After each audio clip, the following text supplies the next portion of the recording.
যিটো বস্তু নিজে আৰম্ভ কৰিছিলোঁ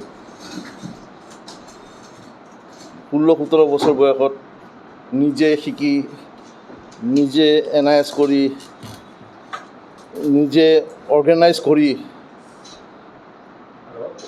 অসম জিৰ' আছিলে, জিৰ'ৰ পৰা আহি পেলাই আজি মই ফেডাৰেশ্যনৰ ছেক্ৰেটাৰী হ'লোঁ।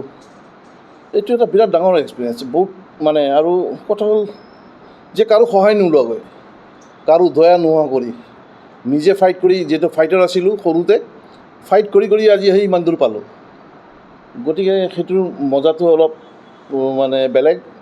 আমাৰ ইলেকশ্যন হওঁতে 30খন ষ্টেট আছিলে, 30খন ষ্টেটৰ 60টা ভোট, তাৰে 2টা ভোট মানুহ অহা নাছিলে।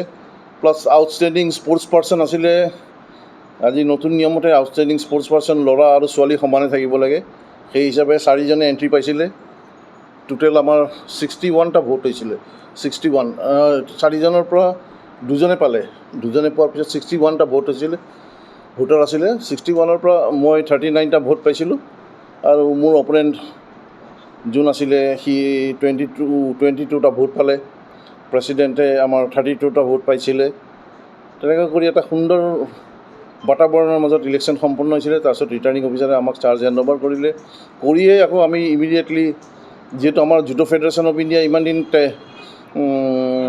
এডমিনিষ্ট্ৰেটৰ আণ্ডাৰত আছিলে 6 বছৰ ধৰি, তেখেতৰ পৰা গোটেই চাৰ্জ লৈ আকৌ লগে লগে আমাৰ চণ্ডীগড়ত চলি আছিলে কেডেট জুডো চেম্পিয়নশ্বিপ, সেইখনত যাব লগা হ'ল।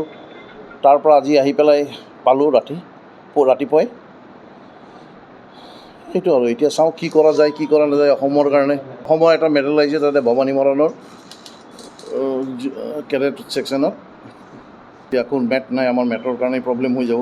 তাৰমানে এজন অফিচাৰ আছে চৌধুৰী, তেখেতে মোৰ তাতে ষ্টুডেণ্ট আছিলে, মোৰে ষ্টুডেণ্ট আছিলে, মই শিকাইছিলোঁ। তেখেতক বোলে মই বিৰাট অত্যাচাৰ কৰিছিলোঁ, মানে কি ৰানিং কৰিব দিওঁ, এইটো মানে সি বিৰাট বেয়া পায়। আৰু সেইকাৰণে সি জুডোক দেখিব নোৱাৰা হৈ গ'ল। জুডোক দেখিব নোৱাৰা হৈ এতিয়া যেতিয়া ষ্টেডিয়াম ভাঙিলে, মেটখিনি পঠাই দিলে লামডিঙলৈ, হোজাইলৈকে। মেট, অকল মেট, জুডো মেট হ'লেই হৈ গ'ল। ল'ৰা ছোৱালী বহুতো আছে, টেলেণ্টেড ল'ৰা ছোৱালী বহুত আছে ইণ্টেৰিয়াৰ প্লেচত। মেটখিনি যদি আমি পাই যাওঁ, ডিষ্ট্ৰিক্ট লেভেলত যদি মেটখিনি পাওঁ, ছাফিচিয়েণ্ট মেট পাওঁ, ছাফিচিয়েণ্ট ল'ৰা ছোৱালী ওলাব। আমিতো চৰকাৰক দিছোঁৱেই, কেইবাবাৰো কৈছোঁ। চৰকাৰে চাম কৈ আছে। এইবাৰ যিখিনি অসমৰ নেশ্যনেল গেমছত কিনা মেট আছিলে 2006ত, সেইখিনি মেট বেয়া হৈ প্ৰায় 100খনমান আছিলে। সেইখিনি যেতিয়া ষ্টেডিয়ামটো ভাঙিলে লগে লগে পঠিয়াই দিলে হোজাইলৈকে। হোজাইত অলৰেডি এটা ছেট মেট আছেই সিহঁতে কিনা, সেইটো পঠিয়াই দিলে। গতিকে ইয়াতে এতিয়া গুৱাহাটীত ভিক্ষা খুজি পেলাই খেলিব লগা অৱস্থা হৈছে। তাৰ পৰা 2খন মেট, তাৰ পৰা 2খন মেট। মই সেই 94ত মণিপুৰৰ পৰা মেট আনিছিলোঁ, তাৰে কেইখনমান মেট আছিলে বাছি কৰি কেয়াৰ লৈ থকা দেখি, তাৰে কেইখন মেট আছে, কেইখন মেটেই আমি ভগাই মেলি প্ৰেক্টিছ কৰিছোঁ 8খন 10খন কৰি। য'ত আমাক 98 পিচ মেট লাগে, তাকে 8-10খনমান কৰি চলাই আছোঁ। এতিয়া হয়, এতিয়া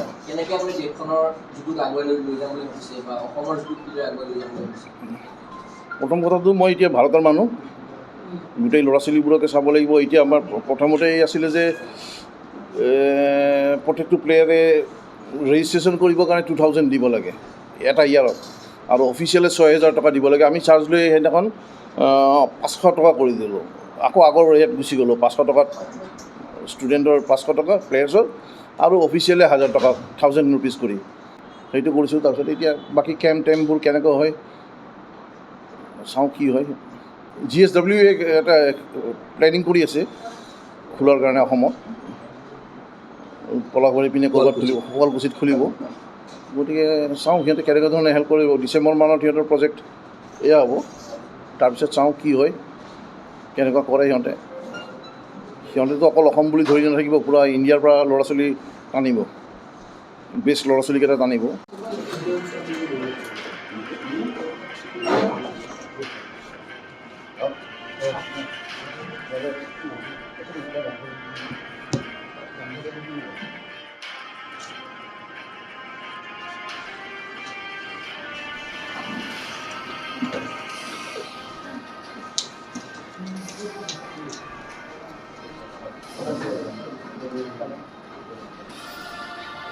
আমার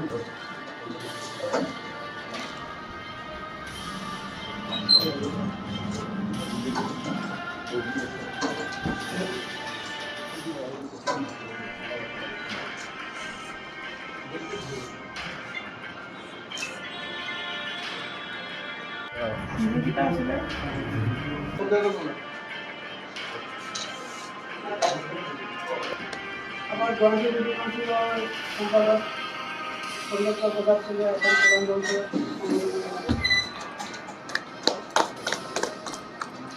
নাজির গুলকানে একটা জাতীয় সম্পাদনা বানানো।